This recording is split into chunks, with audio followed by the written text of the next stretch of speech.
Our job every day is to try to kick somebody's ass. I mean, that's why we're here. That is caught! Left center! Reds win! And this ball is launched. High and very deep to right, long gone. It's second of the night. Elly De La Cruz. Short lead for Pena. Larkin drills it. Do you believe this? That's going to be gone! Back to back! Walk-off home runs! How about this? He's back! He's back! He's back! And a swing and a drive. Deep left field. This one belongs to the Reds. Swung on and hit deep to left field. That ball is going to be gone. Home run, and the Reds put it 5-4. Goes to second one. Around to first. Got a double play. And the Reds sweep the Cubs. Breaking ball. Hit high. Hit deep. Way back there. And gone into the second deck and left. Christian Encarnacion Strand walks it off. Archer does it in his major league debut. He gets the final 3 outs, and the Reds get an extra inning win. A thriller 5-4.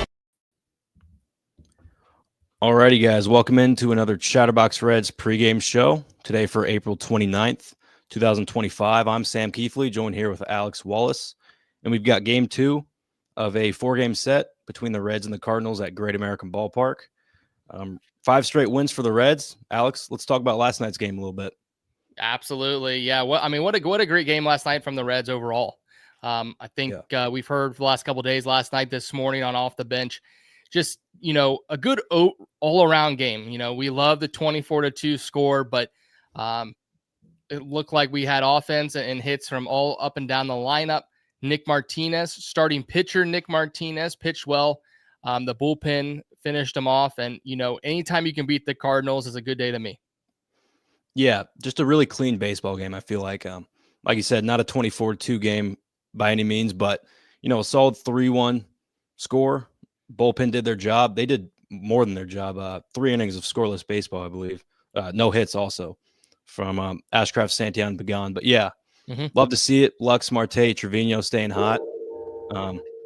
And that's kind of fitting because they've been kind of the players to carry this offense. The production has kind of flipped upside down. It used to be top of the order is all you had with McLean and Elly, but they've cooled down a little bit, and you're getting kind of production from everywhere else now. So I think that's very good to see. And then, who would have guessed it though? Who would have guessed it? Marte coming back. I was told 2 weeks ago that the Luis Castillo trade was a bust, and that he was hot garbage, and will be in Louisville the rest of his career. No, this guy's here to stay. Some of us were 23 at one point, or 22, 21, and made some, choices, or maybe just weren't as mature as we are at an older age.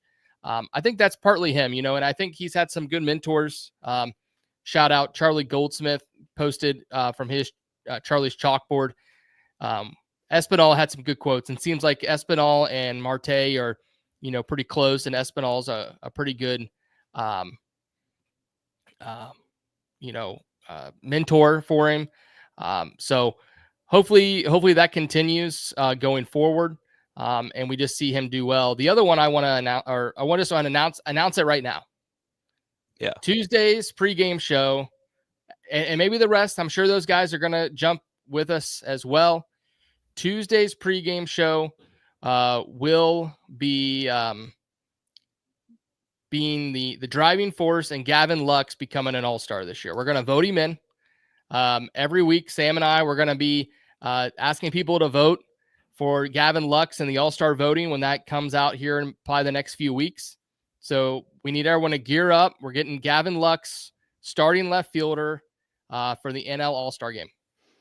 Yeah, and last night he had the post-game interview, and he said his swing doesn't even feel good right now. So I would love to see what Gavin Lux looks like when he's, feeling good at the plate.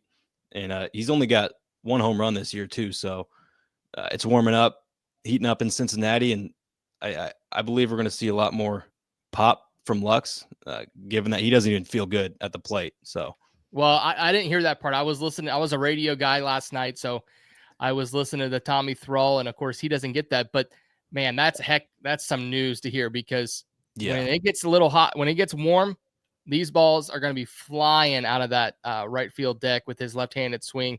I know he didn't mean much of a shade, I don't believe, but Nick Kirby did say that he was a little bit like a Scooter Gennett-esque, which is kind of tough for me to swallow, but we'll get past it. Yeah. Before we get into today's lineup a little bit, I can't help but mention Martinez. I believe he had his best start of the year, in my opinion. He went 6, gave us the length that we've been begging for. I know you and I have really wanted that. 6 innings, 1-run baseball. It's really all you can ask for Nick Martinez. It's good to see him getting through second and third parts of the lineup without giving up hard contact. At the start, he gave up a couple hard balls. I know Gavin Lux kind of misplayed that ball. That was the only run of the game, but really pleased with what I saw from Nick Martinez last night. Yeah, and he showed it last year. There's something at the end that he was fantastic. And honestly, I still can't believe he beat out Hunter Green for the Reds' best pitcher last year. Kind of undeserving in my opinion, just because how good Green is. I'm sure Green will win that this year and maybe even the Cy Young. But let's get back to Nick Martinez. He's a solid guy, and Nick mentioned it last night, and it's worth repeating. Francona pulling him early was the right call, and it had to be done, not to necessarily save the game. And he was also, if memory serves me right, Sam, what inning was that? Was that the 5th and the 6th, or was it the 4th and the 5th, where there was a couple good defensive plays that really turned that around? Yeah. Marte had one, and then McLean basically had his glove torn off at second base, and created a double play. So, that was the right move, and he's a good pitcher, and I think the weather can play a factor for some of these guys too. Yeah.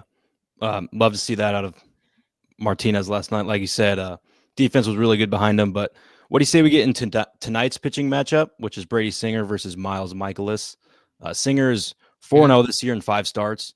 Love to see that. His last time out against Miami, he went 6-inning pitch, 2 earned runs.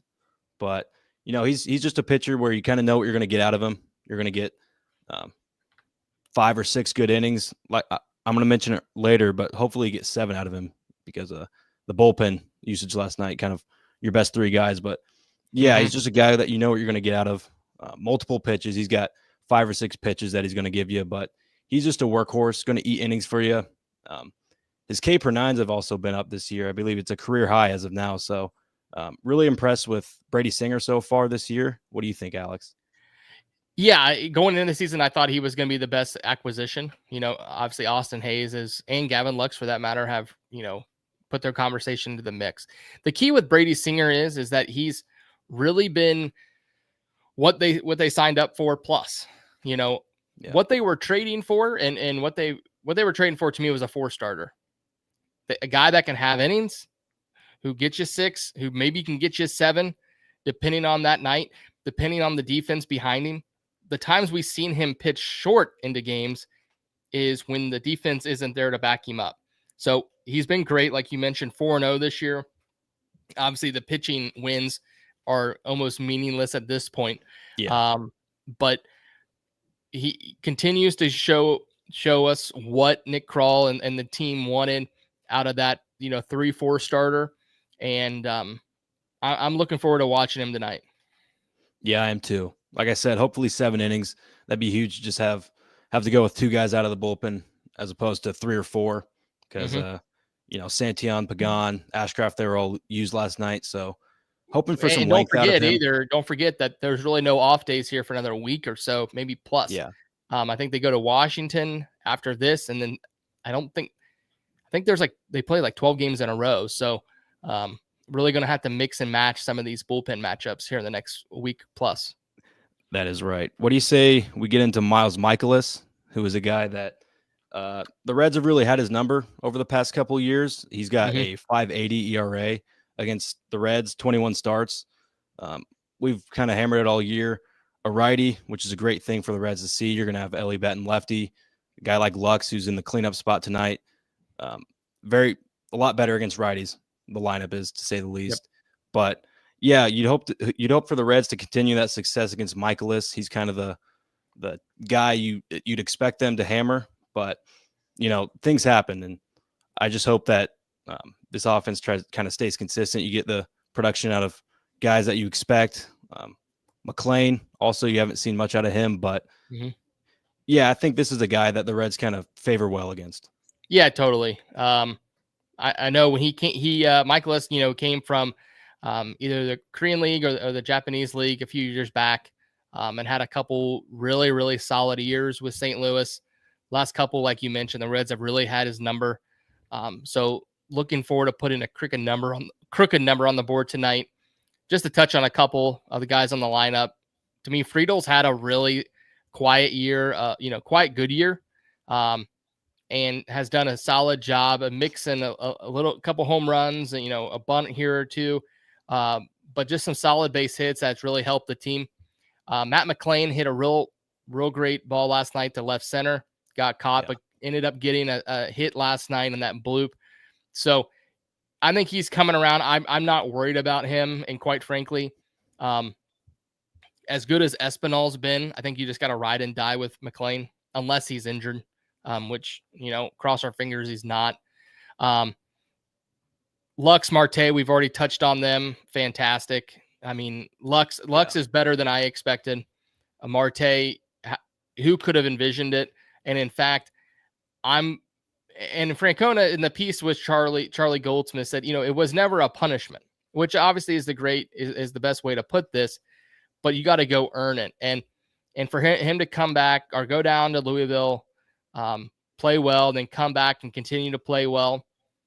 I mean, adding him back to the core of the young guys, it is just a shot in the arm. Spencer Steers coming back around. This offense, everyone's got a little bit of, every player's got a little bit of warts. I think the offense has some upside, especially with Tyler Stevenson coming back. Yeah. Obviously, the key is just staying healthy. Yeah, of the guys you mentioned there, the guy that kind of stuck out to me is McLean. The numbers haven't been there. He's only got one hit in his last 5 games. But the underlying numbers, baseball savant, they all look good. He's walking more, striking out a little bit more, which is something he needs to work on a little bit. But, everything else looks fine. And it's just obviously a matter of he's not seeing it great maybe, but there's luck involved there too. Like you said, he had a really good ball last night in the gap. I thought for sure that was down. I did too. But, yeah, I'm not too worried about him. You mentioned it. I think the biggest thing you got to worry about him with is just staying healthy. If he's in the lineup every day, I think he's going to provide at least something good for you, whether that's defensively or, just putting good up at bats. Like I said, he's walking more, but yeah, if he can just stay healthy and be your everyday second baseman, that's huge. What people are forgetting with McLean in this, and I wasn't worried about Hayes, and we'll get to Hayes, of course, with his injury. Yes, if you haven't heard, he had an MRI on his hamstring. No results yet. I'm sure we'll hear that as soon as we, it drops on x.com. But they've said it when McLean came back. Hey, Lux is going to play second. Espinal is going to play second. A couple others. We're going to mix and match. Maybe have Matt DH, give him a day's rest. This is what good teams do. And the Reds have not been good for a long time. So it's hard for us to realize that we can mix and match and give people days off, because guess what? We have good players who can sub in for the day, and we're not throwing out, D'Angelo Jimenez to play second base. So yeah, it's okay. Good problems to have. Good problems. Yes, good problems to have. And you'll see that with McLean the rest of the year, I believe. Yeah. And one of just a weird development is, Elly De La Cruz is having, I think, the quietest 12-game hit streak maybe ever. Both him and Lux are on 12-game hit streaks right now. And he's really going under the radar with guys like Lux and Marte being hot. But, Elly's been hitting it fine. The power hasn't been there. Not a lot of doubles this year. I think you'd like to see his home runs up a little bit more. But, 12-game hit streak kind of speaks for itself. Yeah, absolutely. I mentioned this, I think, Saturday when I was subbing in for Trace, that this is what we wanted to see from Elly as well. You know, Yeah. this ball had a family, that ball had a family, home runs. Yeah, we love those. You know, we're going to see him. He's going to hit 25 this year, no doubt. But being that multi-dimensional player is what's going to make him special going forward. And as we know, getting on base for him just on first, a lot of times he gets the third pretty easily. Obviously, we've seen us slow down on that as well, which I think I'm okay with. And of course, if they continue to win, that's all that matters to me as well. Yeah, and I think one of my favorite parts about him this season is his improvement against lefties, you know, batting right. Mm-hmm. I know he's going to be batting lefty tonight, but it just completes his game a little bit more, makes it harder for the opposing coaches to. Hey, Sam, I got breaking news. Okay, let's go. Tonight's game's been postponed. Oh, wow. They are playing tomorrow at 12:40 and 6:40, day-night doubleheader. Well, so that is for sure breaking news. That is so just no game dropped. tonight. Will be a doubleheader tomorrow. So everything we were just talking about seems like it's not, all for naught. It's going to be pushed back to tomorrow. We'll push back to tomorrow. Yeah. So breaking news. I just was going to check, see if anything else happened, but I just saw that at x.com. Tomorrow, 12:40 and 6:40 tomorrow. Well, we're going to have 2 games tomorrow to look forward to, but since we're already live right now, what do you say we just kind of get into kind of big picture, kind of where the Reds stand? We don't have to worry so much on one game, but kind of season as a whole, kind of where we are right now, second in the Central, which is if you would have told us that last week, 2 weeks ago, 3 weeks ago, I think you would have been pleasantly surprised with that. And Cubs got the Pirates tonight, so who knows what happens, but second in the Central is pretty good right now. Yeah. I can't, honestly, I'm not saying I can't believe it, but those 3 1-0 losses earlier in the year really stung. The opening day Jabot, and then the game that Pagan blew in San Francisco. This team is like a couple issues, a couple problems from being like in the mix to being one of the top teams. I would rather just continue to be quiet about it. Let's just, slow it down, just, take a breath and, just keep on winning series. That's really what it comes down to. Just win every series you can. These 4 games, you can split those, but just keep winning the series and we'll be fine. Yeah, 100%. 4-game set, like you said, is going to be, if you can win a 4-game set, go 3-1, that'd be a huge bonus. But like you said, just splitting this, especially with the doubleheader tomorrow. Yeah, you could win the series tomorrow and just go for the sweep on Thursday. What a heck of a way. Now, speaking of tomorrow, there is a talking point for tomorrow. What do you think they do? Tomorrow they'll get a 27th man. Mm-hmm. Who do you want that 27th man to be? Probably not the easiest question to answer, but it's probably going to be a pitcher. Yeah. Gosh. And I'm gonna pull it up. And in the chat, if anyone has an idea of who they would want the 27th man to be tomorrow, let us know and we'll. What's Spire's status right now? Is he still hurt? Spires is still hurt. Yep. Yeah.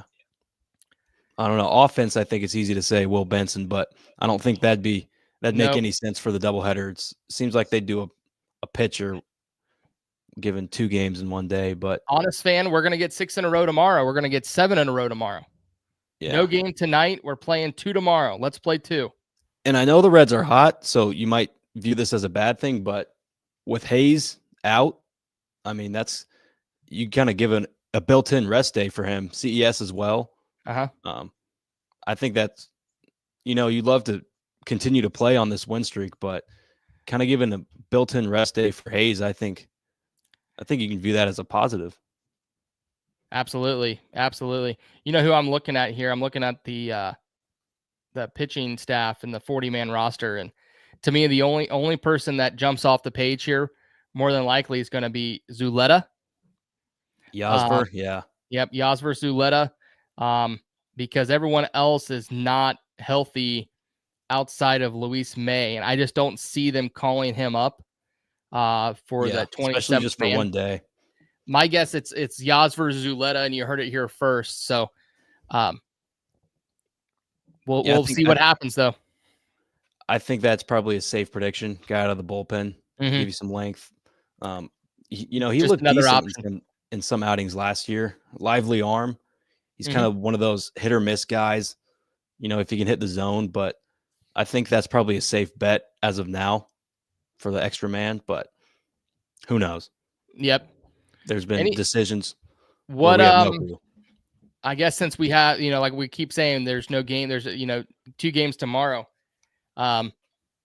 What's your thoughts on the next few days or the next week plus of games? Last week I was saying, hey, we would 6-3 road trip. We're 2 games above 500. We win yesterday, 3 games above 500. Where are you at with the next week plus? Where would you like them to be? I guess. It'd be great to win this series, get 3-1 in that stretch, but I'm not going to put any record prediction to it. I'm just optimistic that Stevenson could possibly be coming back. You're getting reinforcements from, one of your best righty bats last year. So, I'm going to stay optimistic about that. Like I said, I'm not going to put a number on it. I'm going to look up the schedule here. Who do they have after the Cardinals? Nationals. The Nationals are sneaky. They have the kid James Wood has been fantastic this year. Yeah, I like them heading into this season. I know they got off to a little bit of a rough start, but they got Abrams, Wood, Cruz. They're a young team. They're a little bit like the 23 Reds in a sense, to where they're very, very young, but a lot of upside. You definitely go into that series expecting to get at least 2, you'd hope. I believe Green going Thursday against the Cardinals. Yeah, I mean that's okay. Yes, he was scheduled. So he won't be in that series then. Yeah, I think if you win both games tomorrow, I'll be maybe a little too pumped up, because that'll put us at 18-13, and that's just a very pleasing number to be at, especially from where they were past couple weeks. Absolutely. Hey, Sam, I think you had some information on this question. John just put it in the chat. When did you hear Stevenson might be back? Did you hear something on that? Yeah, so believe it was Charlie Goldsmith, maybe. I know we seem to quote him a lot, but I believe he's going to catch a couple games here this week and then DH, and then by the end of this series on Thursday, or I guess they'll make the decision on Friday, they're going to kind of reassess, see where he's at, and then make the decision for that national series. So yeah, you could be getting Stevenson here soon. If Hayes goes out, I know they're complete different positions, but to get another righty bat reinforcement, that'd be huge. I don't know where he'd bat, but losing Hayes would definitely hurt. But getting Stevenson back, I think that'd be huge. Think my guess is this. I think it was announced today as well that Candelario now has a back injury. Yeah. That's my guess of when Stevenson comes back. Candelario will go on the IL. Then if Hayes is something, wrong with him, I think they'll call an outfielder up. I think Tyler Callahan's probably in that mix to take over the right-handed side. I don't think Will Benson's coming back up for lefty. I think he would come up for Fraley. But you never know. I mean, I would agree that Benson is the guy, other than that puts you at a hard spot with Steer not be able to play him in the outfield. So time will tell. We have another one here from Honest Fan, who is a huge Will Benson fan. So Honest Fan, let us know who you would take. But Honest Fan wants to know about Rhett Lauder. So I'll take this one. Yeah. What we know about Rhett Lauder is that he's continuing to doing bullpen up and down over in Arizona. So right now, I think they're just taking it slow, personally.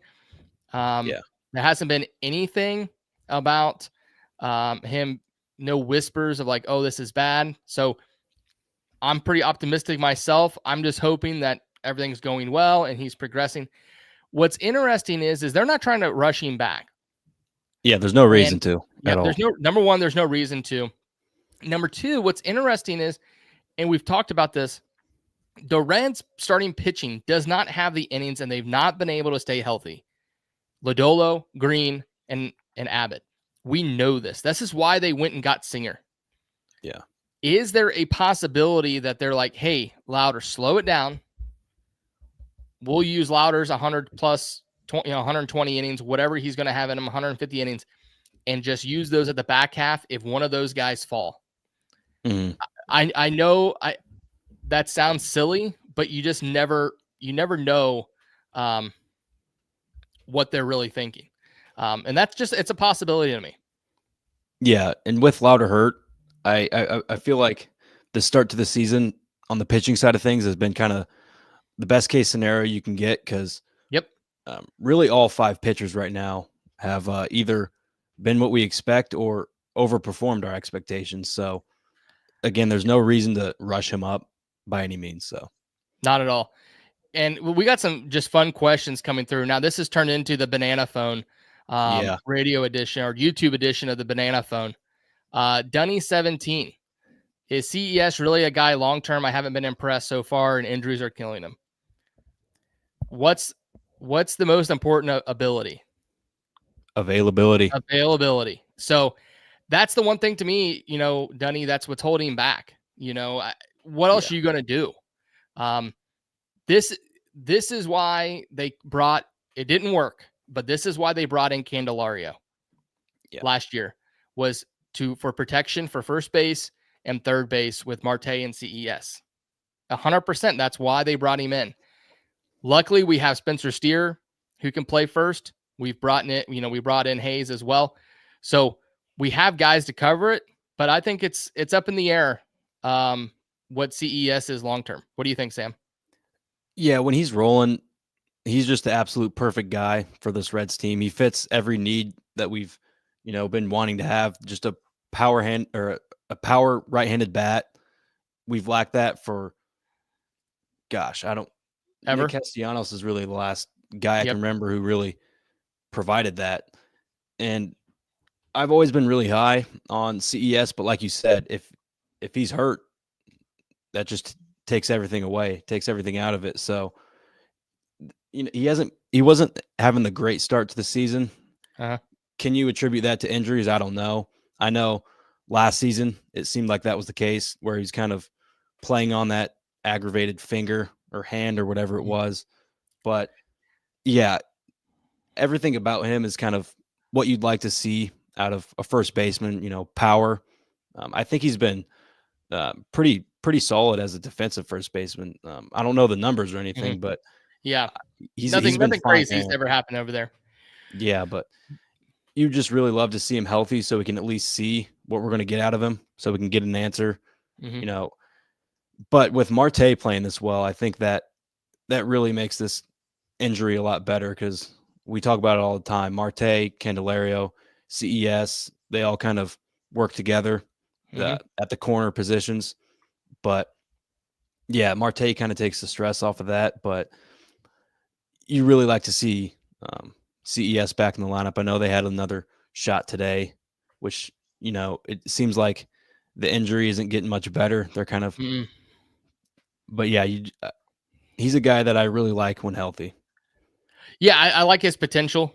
One guy who I've always thought that he reminded me of, maybe not batting wise, not as a player, but it just came to mind when I saw that they acquired him. If he could be our Todd Frazier and just have like 3 good years here, like Todd Frazier, loved him as a Red. I'm sure he'll be a Reds Hall of Famer eventually.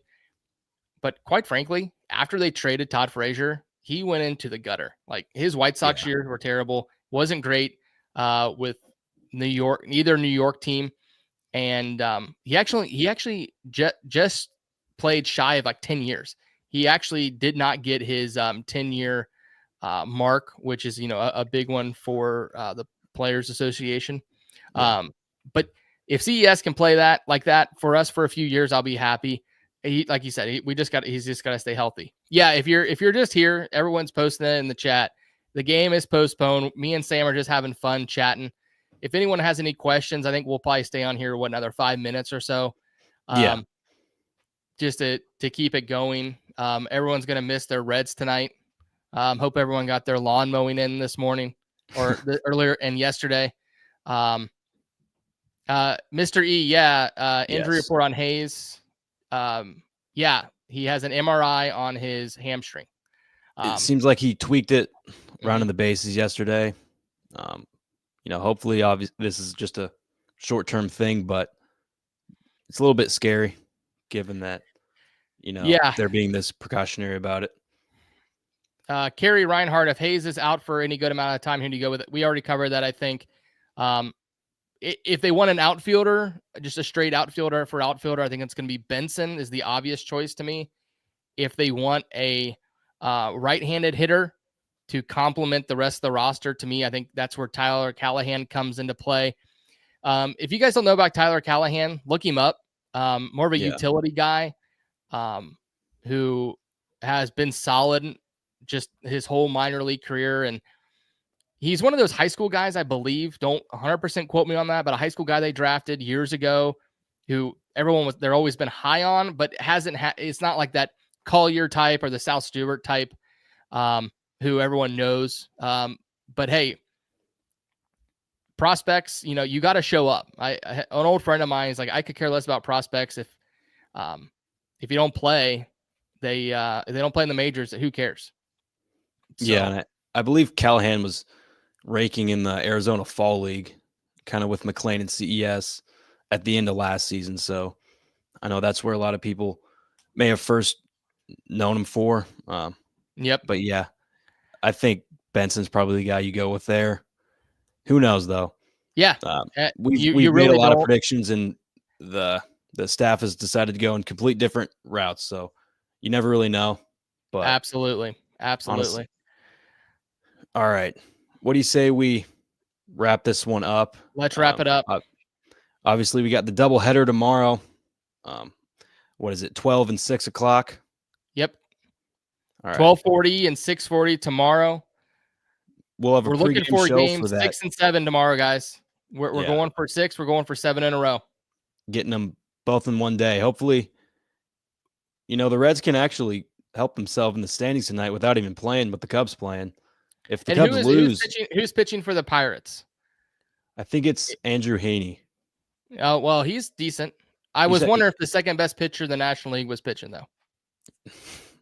Yeah, emphasis on second. Yeah. Behind who again? That would be Mr. Hunter Green. Yes. It is not Skeens, though. I believe the Cubs have Imanaga versus Heaney, so a couple southpaws on the mound. But if the Cubs lose there, Reds are going to be only a half game back of first, and they'll play 2 games tomorrow. So 2 wins will make it 7 on the win streak and put us at 18 and 13. But no game tonight, so post game is going to be maybe a little, or the pregame is a little bit of a warm up for tomorrow, we'll say. Absolutely. But yeah, thank you guys for tuning in. Make sure to like the stream. Obviously going to be no post game tonight because there is no game happening, but pregame tomorrow for the night game, as well as a post game after that. But thank you guys for watching. Make sure to like the stream, and go Reds. Go Reds.